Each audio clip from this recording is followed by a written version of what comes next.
Katrín Vilhjálmsdóttir og ég í Mögnuðum. Tinna Hrönn Smáradóttir og við erum í nafnlausum. Nú hörkuleik lokið hjá okkur. Hvernig horfði þessi leikur við ykkur? Ég ekki alveg viss hvernig það fór. Hann fór 5-1. 5-1, já. Fyrir ykkur. Og hvernig fannst ykkur spilamennskan í dag? Hún var frekar slög, svona miða við lítinn svefninótt. Það tekið á því það? Já. Nei, við vinnum alla leiki stórt, þannig að þú veist. Þið eru náttúrulega með, sko, hvað eru ekki með, þið eru eiginlega með 2 lið í einu, eða ekki? Jú. Hvað eru þið með marga varamenn? Við erum með 5 varamenn. Já. En hvernig finnst ykkur mótið búið að vera svona til þessa? Herru, ég verði að skjóta inn með hana, sko. Við vorum einni færri og spiluðum svona enga skiptumenn.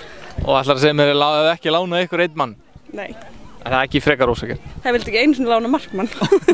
Nei, við spilum samt bara 6, sko. Já, ok, skilji. En hvernig finnst ykkur mótið búið að vera núna til þessa? Bara ótrúlega gaman að vera með. Það er aðalmáli, vera með og skemmta sér. Já, klárlega. Bara mjög gaman.